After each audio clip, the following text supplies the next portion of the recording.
절규라는 작품으로 유명한 뭉크는 실제 삶도 작품처럼 끔찍했습니다. 그의 주변 사람들은 모두 비참하게 죽거나 그를 떠났고 일부 악녀들은 그를 이용하기 바빴기에 뭉크는 자신에게 유전적 결함이 있다고까지 생각할 정도였죠. 천재적인 재능을 타고나 직업적으로는 성공했지만 사생활은 매우 불행했던 뭉크는 1863년 노르웨이에서 태어났습니다. 군의관이었던 아버지의 둘째였는데 위로는 누나 1명, 아래로는 동생 3명이 있었죠. 책 그림의 쓸모에 따르면 뭉크의 불행은 5살 때부터 시작되었습니다. 그의 어머니가 결핵으로 침대에서 피를 토하며 뭉크의 눈앞에서 괴롭게 돌아가신 것이죠. 그가 14살 때는 자신이 엄마처럼 따랐던 누나 소피도 똑같이 결핵으로 세상을 뜨게 됩니다. 가까운 가족 2명의 죽음에 뭉크는 큰 충격에 빠지게 됩니다. 그리고 어린 마음에 아버지를 원망하기 시작했다고 하는데요. 의사인 아버지가 죽어가는 가족들을 의술로 살리기는커녕 손 놓고 기도만 하며 지켜본 것이 실망스러웠던 것이죠. 한편 뭉크의 아버지도 점차 미쳐갔습니다. 그는 종교에만 광적으로 빠져들며 자식들에게도 종교적 교리를 엄격하게 따르라고 강요했습니다.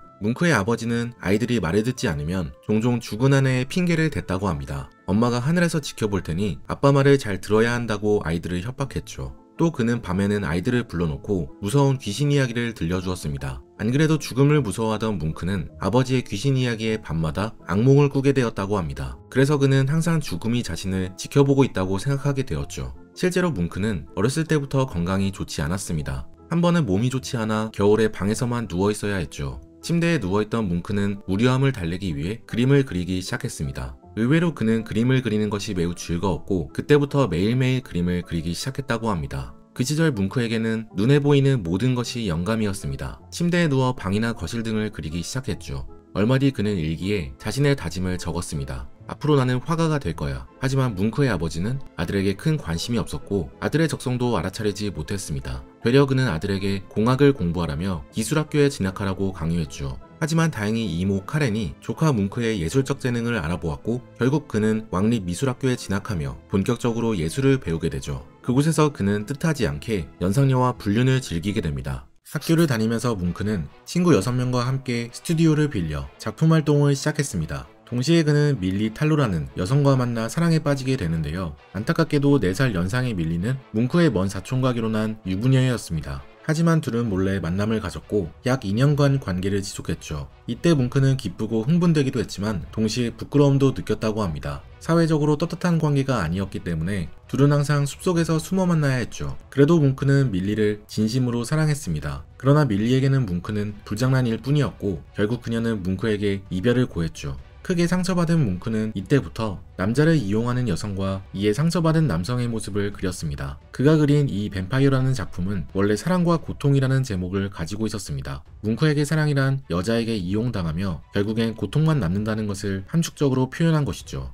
이듬해 뭉크는 가을 박람회에서 아픈 아이라는 작품을 출품했습니다. 죽어가는 소녀를 그린 이 작품은 사실 뭉크의 머릿속에 강렬하게 자리잡은 누나 소피의 죽음을 그렸던 것이었습니다. 이 작품은 크게 논란이 되었는데요. 당시는 의학기술이 발전하기 전이라 병으로 사람이 죽는 것은 흔했기 때문에 그림의 주제 자체는 특별한 것이 아니었습니다. 논란이 되었던 것은 뭉크의 화풍이었는데 마치 작품이 완성되지 않은 것처럼 거친 느낌으로 표현되어 있어 평론가들이 놀랐던 것이죠. 일부 평론가들은 뭉크를 미치광이라고 칭하며 유전적으로 정신병이 있어서 작품도 미친 것 같다는 혹평을 했습니다. 이 말은 뭉크에게 큰 상처로 다가왔는데 실제로 뭉크의 아버지는 종교에 미친 광신도였고 뭉크의 여동생도 정신병을 앓았기 때문이죠. 구스타프 벤첼이라는 노르웨이 화가는 심지어 뭉크의 면전에 대고 돼지가 그린 것 같아 라며 혹평했습니다. 하지만 일부에서는 그의 작품을 이해해주는 사람도 있었습니다. 입센이라는 극작가는 적이 많을수록 친구도 많아지는 법이라며 그를 위로해 주었고 친구 크리스티안 크로그는 그의 작품이 화가 본인의 감정을 진정성 있게 그려냈다며 칭찬했죠. 평가는 엇갈렸지만 대담한 그의 화풍은 사람들의 입에 오르내리며 뭉크는 소소하게 유명해지게 됩니다. 1889년 여름 뭉크는 노르웨이의 수도 오슬로에서 자기 작품으로 전시회를 열었습니다. 이 전시회를 통해 뭉크는 프랑스에서 공부할 자금을 마련하였고 얼마 뒤 배를 타고 고향 노르웨이를 떠나게 되죠.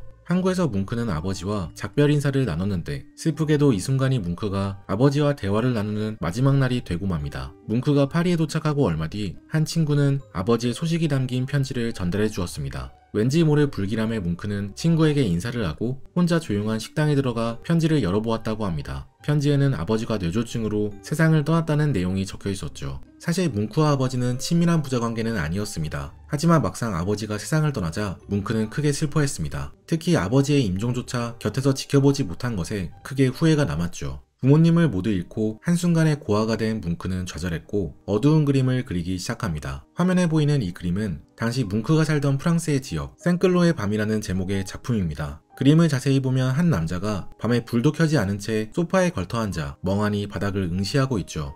이 작품은 아버지의 충격적인 죽음 이후 외롭고 불안한 뭉크의 심정을 암시합니다. 하지만 다행히 뭉크는 고독과 불안을 부정적으로만 바라보지는 않았습니다. 책 그림의 쓸모에 따르면 뭉크는 오히려 불안을 파고들어 이를 예술로 승화해냈다고 합니다. 뭉크는 일기에 이렇게 적었는데요. 더 이상 실내 풍경, 독서하는 사람들, 뜨개질하는 여성을 그리지 않을 것이다. 그 대신 살아 숨쉬고, 느끼고, 고통받고, 사랑하는 사람들을 그릴 것이다. 평화로운 그림만 그리지 않고 인간이면 자연스레 느끼게 되는 부정적인 감정들 모두 작품에 표현해내겠다는 뜻이었죠. 카렐 요한의 저녁은 이런 뭉크의 다짐을 정확히 그려내고 있습니다. 이 그림 또한 실제로 뭉크가 느낀 감정을 포착해 그린 것인데 어느 날 뭉크는 길거리의 사람들이 모두 자신을 바라보는 느낌을 받았다고 합니다. 사람들의 시선을 받아내는 것이 너무 이상하면서 어색했고 동시에 외로웠다고 하죠. 그림을 자세히 보면 텅 빈 눈동자를 하고 있는 도시의 사람들은 모두 시선이 화가를 향하고 있다는 것을 알 수 있습니다. 창백한 얼굴의 사람들 뒤로 한 남자의 등이 보이는데 혼자인 그는 군중들과 정반대의 길을 걷고 있습니다. 이 남자는 군중과 떨어져 자신만의 길을 걸어가고 싶은 뭉크 본인을 상징하죠. 시간이 흐르고 좌절을 극복한 뭉크는 이후 자신만의 독특한 예술관을 확립한 뒤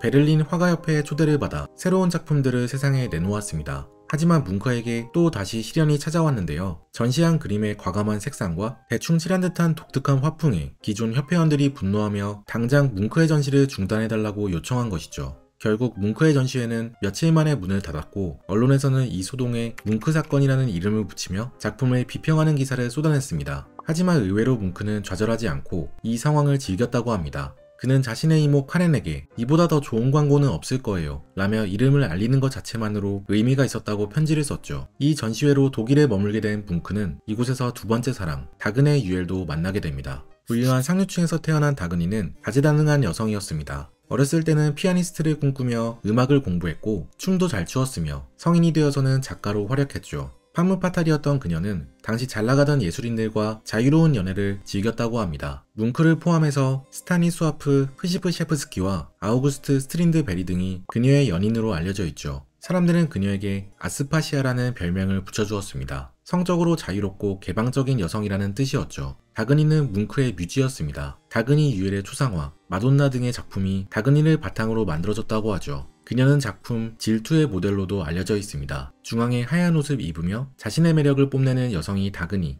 왼쪽에 정면을 바라보는 남성은 뭉크 그 자신이었죠. 오른쪽에는 남성이 한 명 더 있는데 그는 다그니를 두고 뭉크와 경쟁하는 연적입니다. 이 남성의 모델이 된 사람이 바로 시인 스타니스와프 프시브셰프스키였죠. 여러 남자와 연문을 뿌린 다그니는 결국 그림 속 프시브셰프스키를 선택했습니다. 당시 프시브셰프스키는 이미 사실혼 관계에 여자가 있었고 자식도 2명이나 있는 상태였지만 그는 다그니와 함께하기 위해 여자와 결별하고 다그니와 결혼하였죠. 하지만 불륜으로 시작한 관계는 역시나 불륜으로 끝이 났습니다. 프시브셰프스키는 다그니와 결혼 후에도 버릇을 고치지 못하고 다른 여자들을 만나며 미래를 즐겼죠. 이에 다그니는 굴하지 않고 본인도 새로운 남자친구를 만들었습니다. 하지만 다그니는 얼마 뒤 새로운 남자친구 에머릭의 총에 맞아 34살의 어린 나이로 세상을 뜨게 됩니다. 아직까지도 남자친구 에머릭이 왜 다그니를 죽였는지 명확히 밝혀지지 않았는데요. 다그니가 또 다른 남자를 만나 에머릭이 질투 때문에 다그니를 죽인 것일 수도 있고 에머릭과 다그니의 남편이 공모해 다그니를 죽여버린 것일 수도 있죠.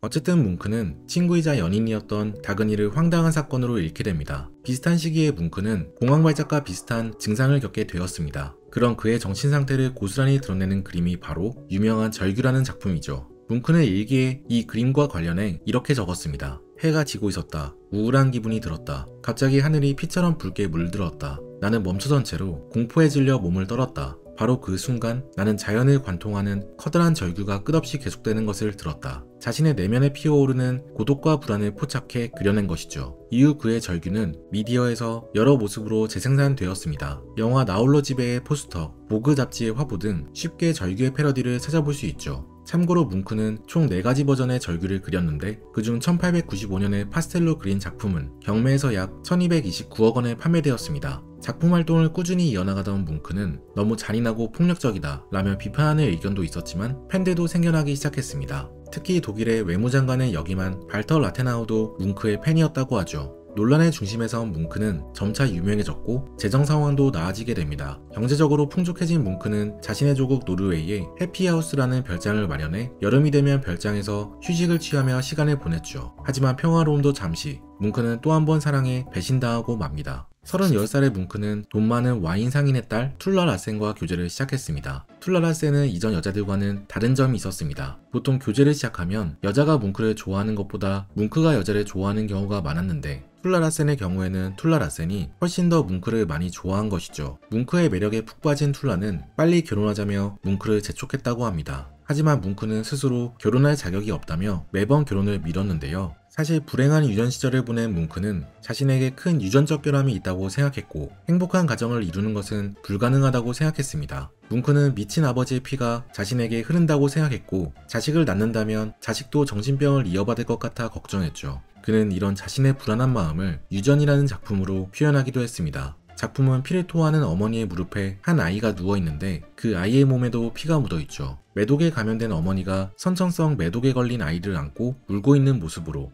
이 작품은 대를 걸쳐 이어지는 병에 대한 두려움을 나타내고 있습니다. 유전병과 결혼에 대한 막연한 두려움 때문에 뭉크는 결국 툴라에게 이별을 고하고 베를린으로 이사를 가버렸습니다. 다행히 이 시기에 직업적으로는 잘 풀려 뭉크는 부유한 후원자도 얻게 되었죠. 그는 일기에 이렇게 적었습니다. 20년간의 고통 끝에 결국 밝은 문이 열리는구나. 하지만 이건 뭉크의 착각이었는데 그의 불행은 아직 끝나지 않았고 오히려 이제 시작이었던 것이죠. 얼마 뒤 툴라는 뭉크에게 만나주지 않으면 죽어버리겠다는 말을 전했습니다. 걱정이 되었던 뭉크는 툴라의 집을 방문했고 이곳에서 둘은 말다툼을 하게 됩니다. 잠시 후 뭉크는 총을 맞았습니다. 당시 현장에는 뭉크와 툴라 둘밖에 없었기 때문에 사건에 대한 얘기가 전해지지 않아 구체적인 경위는 밝혀지지 않았습니다. 일부에서는 툴라가 총을 꺼내 들고 자신과 결혼하지 않으면 여기서 죽겠다고 협박하다 실수로 총을 쏘았다는 이야기도 있고 반대로 뭉크가 총을 들다가 실수로 자신을 쏘게 되었다는 설도 있죠. 어쨌든 총알이 발사되면서 뭉크는 왼쪽 손가락에 부상을 얻게 됩니다. 뭉크는 툴라의 사건도 그림으로 그려냈습니다. 마라의 죽음에는 한 남자가 침대에 피를 흘리며 누워 있습니다.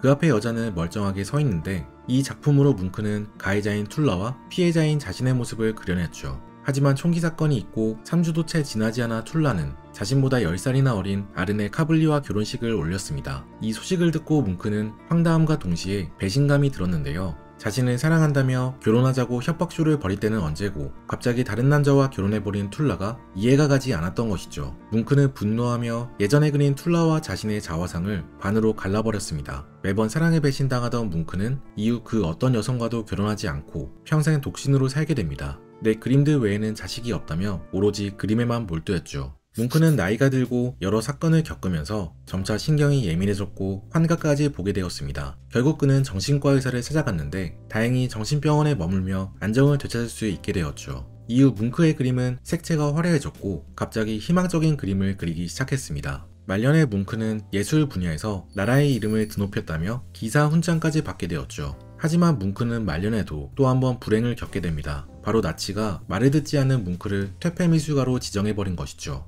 나치는 피카소, 샤갈, 뭉크의 작품을 모아 퇴폐 미술전을 열며 이들을 조롱했습니다. 허름한 갤러리에서 열린 이 미술전은 제대로 된 조명도 없었고 작품 밑에는 왜 이 작품이 별로인지에 대한 이유가 적혀 있었죠. 뭉크는 점차 세력을 키워나가는 나치를 두려워했고 혹시나 이들이 자신의 작품을 몰수할까봐 아무도 모르게 자기 집 2층에 작품을 숨겨두었다고 합니다. 얼마 뒤 뭉크는 80세의 나이로 자신의 집에서 숨을 거두게 됩니다. 정신병과 여러 불행한 사건으로 고통받던 뭉크는 의외로 장수했는데 이걸 두고 일부에서는 불행을 너무 많이 겪어 악마도 불쌍해 살려두었다는 이야기가 떠돌기도 했죠. 평생 고통스러운 삶을 살았던 뭉크. 책 그림의 쓸모는 뭉크가 정신적인 고통과 불안으로 많은 어려움을 겪었지만 오히려 자신이 불안한 것을 인정하고 직면하면서 스스로를 성장시켰다고 이야기합니다. 실제로 뭉크는 작품으로 고통을 승화하면서 화가로 크게 성공할 수 있었죠. 책 그림의 쓸모에는 뭉크의 이야기 말고도 여러 화가들의 이야기와 작품들이 실려 있는데요. 이 책은 그림을 감상하는 포인트를 알려주기도 하지만 그림 속에 담긴 인생 이야기를 통해 삶을 더 깊이 있게 들여다보게 하는 특별한 책입니다.